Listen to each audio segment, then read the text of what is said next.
When it comes to body fat percentage, the general perception is the lower, the better.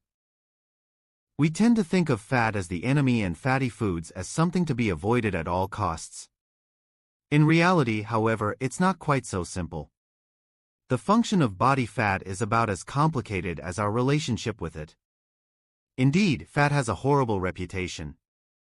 We are taught to limit our intake of fatty foods and to keep our body fat percentage to a minimum. While it is true that being overweight is generally bad for our health, the actual truth about body fat is a little more nuanced. Let's take a look at some little-known facts.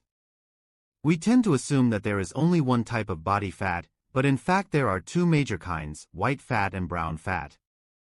White fat is the more common kind and stores energy away. Brown fat, by contrast, actually works to burn the energy we consume. Aside from burning energy, brown fat serves a number of other important purposes in the body. It may help to ward off diabetes, for example. According to one study, individuals with higher levels of brown fat in their bodies had smaller fluctuations in blood sugar and were therefore less likely to develop diabetes. Studies show that children have a higher percentage of brown fat in their bodies than adults. That is to say, we unfortunately lose it with age.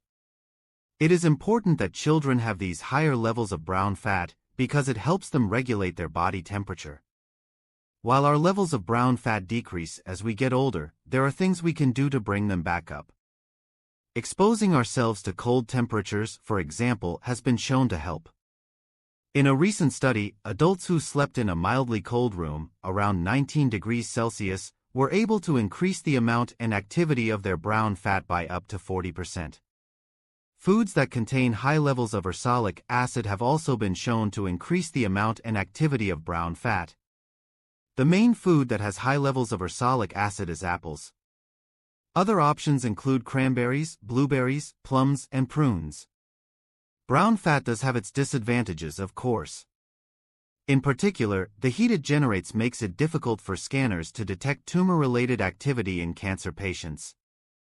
For this reason, radiologists often suggest that patients consume a diet that reduces brown fat activation before scans. Radiologists have even been known to keep their waiting rooms warm to avoid activating their patients' brown fat. In just the same way that brown fat isn't all good, white fat isn't all bad. While we tend to demonize white fat, it does have a number of health benefits. For starters, it cushions and protects our vital organs. It also helps keep us warm and stores calories for later use in case food becomes scarce. Just like brown fat, beige fat is able to burn calories and can therefore be used to combat obesity. Scientists are currently trying to work out why this conversion happens. The suggestion is that it has to do with a hormone called irisin, which is produced when we exercise. When it comes to getting rid of fat, exercise is the most obvious option. However, fat is sensitive to heat, which means there are other options. Cooling treatments such as cool sculpting work by literally freezing the fat to death. The body removes the dead fat cells gradually over the course of several months. Heat treatments can also be used to eliminate fat cells. Studies have shown that heating them to above 40 degrees Celsius over a sustained period of time kills them off. This is the technique used in popular laser and radiofrequency lipolysis weight loss treatments. People undergoing these treatments should be aware that they are not necessarily a permanent solution. The fat cells can always come back. Remaining fat cells can also expand after heating or cooling treatments, so these should never be a substitute for a healthy diet and exercise. It is not only the color of the fat that determines how beneficial or harmful it might be. Where the fat is stored is also significant. For instance, excess fat stored in the abdomen or around inner organs such as the liver is particularly harmful. It can cause the release of inflammatory chemicals that increase the risk of certain diseases. And finally, fat has also been linked to brain health. According to one neurological study, people with a higher BMI had less gray matter in the brain than their leaner counterparts.